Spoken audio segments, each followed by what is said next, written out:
कई लोग कहते हैं हमने तो गुरु बना लिया जी, अब हम नहीं बनाएंगे आगे गुरु, अब चाहिए नरक में ले जाए चले जाएंगे। गुरु मेरा नरक में, तुम कहते हो नरक चला जाएगा, ठीक है हम भी चले जाएंगे नरक में। अरे भाई अभी तुम्हें नरक का पता नहीं ना, नरक होता क्या है। जिस दिन तुम्हें नरक की हवा लग गई ना एक बार भी, तुम कहोगे बाप रे बाप मैं न जाता नरक में कभी। गुरु बनाना आसान है। एक आदमी था, बाबा जय गुरुदेव का चेला था, मेरे साथ बात चली, कहता गुरुजी आप बात तो बिल्कुल सही कर रहे हो कि बाबा जय गुरुदेव ने 1980 में बोल दिया था कि अभी जो 5 नाम से तुम पार हो रहे हो ये बाद में नहीं होंगे, और जो भविष्य में आने वाला महात्मा होगा जिसे ऊपर से एक आवाज आएगी, फिर वो उसी आवाज का दान देगा, दीक्षा देगा, तब सबकी मुक्ति हो जाएगी और कोई भी इन बाबा जय गुरुदेव के 5 नामों से पार नहीं होगा। आप बिल्कुल सही बोल रहे हो, लेकिन मैं गुरुमुख हूं, गुरु धारण कर लिया है मैंने, अब मैं गुरु को नहीं छोड़ सकता। मैं एक पति वाला हूं, मैं 2 पति नहीं बना सकता। तो मैंने उसको समझाया, मैंने कहा भाई एक बात सुनो, तुमने 12वीं क्लास तक 12 प्रकार के गुरु त्याग दिए, 12 प्रकार के गुरु पकड़ लिए, तुम्हें फायदा हुआ कि नुकसान? LKG का गुरु छोड़ के तुमने UKG वाला पकड़ा, UKG का छोड़ के पहली वाला पकड़ा, पहली वाला छोड़ के दूसरी वाला पकड़ा, 5वीं वाला छोड़ के 6ठी वाला पकड़ा, 10वीं वाला छोड़ के 12वीं वाला पकड़ा, 12वीं वाला छोड़ के कॉलेज वाला पकड़ा, तुम्हें नुकसान हुआ कि फायदा हुआ ये बता दो। कहता फायदा हुआ, नुकसान तो नहीं हुआ।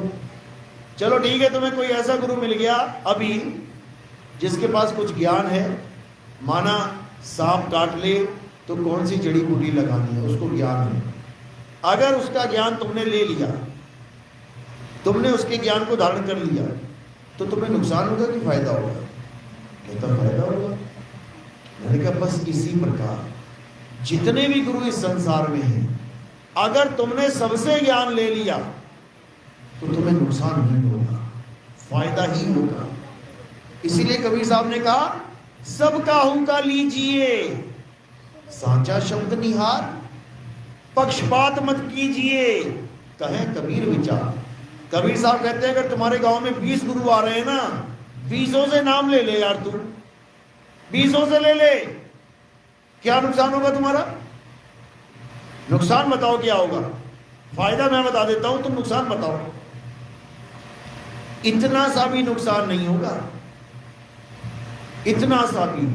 गुरबाणी कहती है कोई आण मिलावे मेरा प्रीतम प्यारा, कोई आण, कह रहे कोई, अरे कोई भी आ जाए यार, कोई भी आ जाए, परमात्मा से मिला तो दे। तो अगर 100 गुरु आ रहे गांव में तो तुम 100 से नामदान ले लो, कोई इसमें बुराई नहीं है। दत्तात्रेय के कितने गुरु थे? 24। बताओ, तुमसे एक पति ना छोड़ा जा रहा, वो 24 पति करके बैठा हुआ है। तुम कहते हो मैं एक गुरु नहीं छोड़ूंगा, दूसरा नहीं करूंगा। अरे गुरु कोई शरीर नहीं है, गुरु काया नहीं है, गुरु क्या है? गुरु ज्ञान है, और ज्ञान एक ऐसी चीज है जो कभी नुकसान दे ही नहीं सकती। अधूरा ज्ञान दे सकता है नुकसान, ज्ञान कभी नुकसान नहीं देगा। अगर 100 गुरु में से एक गुरु पूरा है तो 100 गुरुओं से नाम लेने के बाद तुम्हें पूरा गुरु मिल जाएगा 100 में से 100%। क्यों? क्योंकि 100 में से एक पूरा है भाई, और जो पूरा गुरु होगा वो तुम्हें पूर्ण शब्द का भेद बताएगा। जब पूर्ण शब्द का भेद मिल जाएगा तो तुम्हारी बुद्धि विवेक जागृत होगी, तुम खुद समझ जाओगे 99 ऐसे ही थे और ये जो है ये है पूरा गुरु। तो 100 गुरु बनाने का फायदा हुआ कि नुकसान हुआ? कबीर साहब कह रहे हैं जब लग मिले नहीं शब्द वो साचा, तब लग गुरु करो 10 पांचा। 10 पांचा छोड़ो, 1000 2000 5000 बना लो, नुकसान तब भी नहीं होगा। क्यों? क्योंकि हमारा जीवन इसलिए मिला है हमें ताकि हम उस सच्चे शब्द को, सार शब्द को, सत्य शब्द को जान सकें। और हम केवल एक ही गुरु के चक्कर में पड़ गए कि जी इसने जो दिया है वही सत्य है, अब हम इसको नहीं छोड़ेंगे, पाप लग जाएगा। पाप नहीं लग जाएगा, अगले जन्म में कोई और तेरा बाप बन जाएगा, किसी और का बेटा बन के आ जाएगा तू। तो इसलिए गुरु कोई भी आ रहा है, सत्संग सुनो। अगर लगता है कि हाँ इसके पास शायद कोई चीज हो सकती है, भाई साहब नाम ले लो, तुम्हारा कल्याण हो जाएगा। कोई भी गुरु है, अपनी बात नहीं कर रहा मैं, नाम दान लेने में कोई नुकसान है ही नहीं। सत्संग सुनते जाओ सबके। कबीर साहब कह रहे सबका हूं का लीजिए, सबका ले लो, साचा शब्द निहार। जो शब्द गुरु लेके बैठा है ले ले। तू क्या देता है? मैं तो ओम कलियम हरियम देता हूं, ले लो, कोई बात नहीं। परख करो, यार ये ओम कलियम हरियम जच नहीं रहा भाई, ये तो काम खराब है, छोड़ दो। कोई नुकसान हुआ क्या? कोई नुकसान नहीं हुआ। दूसरे ने दे दिया हरे कृष्णा हरे राम, ले लिया हरे कृष्णा हरे राम। अब समझ में आ रहा नहीं यार बात नहीं बन रही, ये तो 52 अक्षर ही है यार। वाणी तो कुछ और कह रही है। वाणी कह रही है 52 अक्षर जीव आधारा, आदि अक्षर जीव व्यास है न्यारा। इसका मतलब ये तो जीव आधारा वाले नाम है, छोड़ दो। कोई नुकसान हुआ क्या? कोई नुकसान नहीं हुआ। उसके बाद किसी और ने दे दिया राधे राधे राधे राधे, फिर समझ में आ गया अच्छा ये भी 52 अक्षर का खेल है, छोड़ दो, क्या नुकसान हुआ। उसके बाद किसी ने श्वासों का अजपा जाप दे दिया, किसी ने अनंतनाथ दे दिया।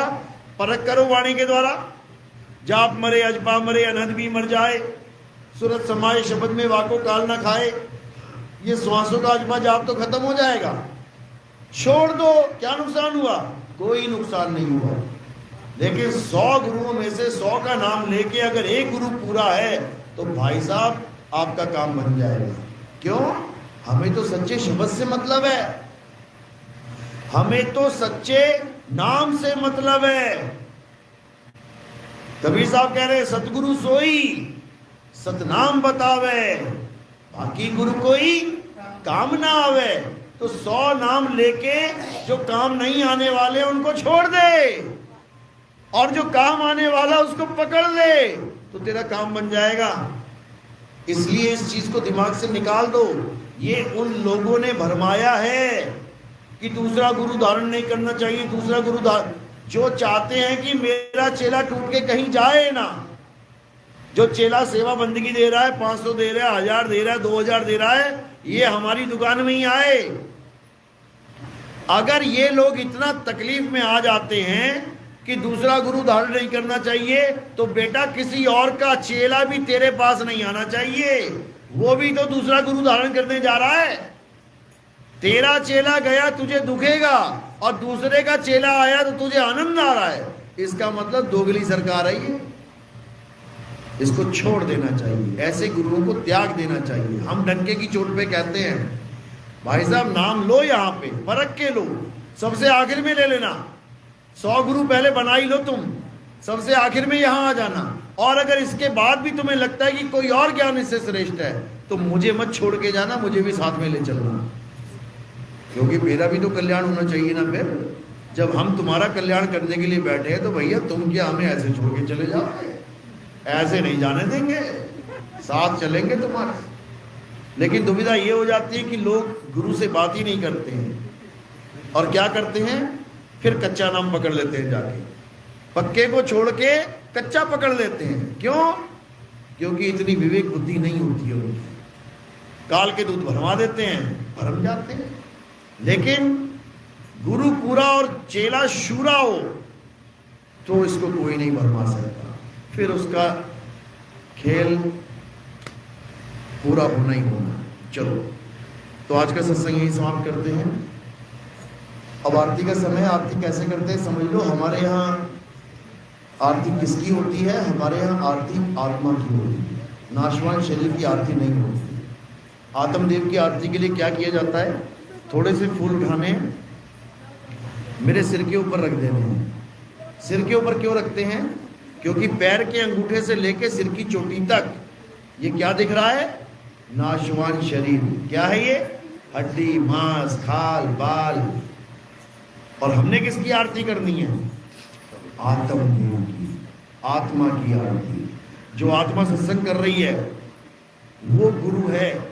शरीर एक माध्यम है, जैसे ये माइक एक माध्यम है, सत्संग कोई और कर रहा है। लेकिन आवाज इसमें से निकल रही है।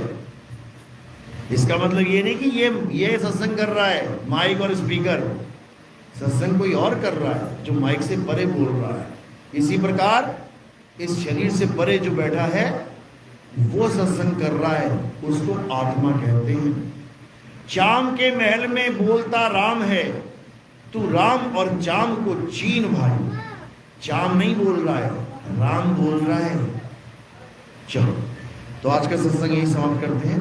बोलिए परमपिता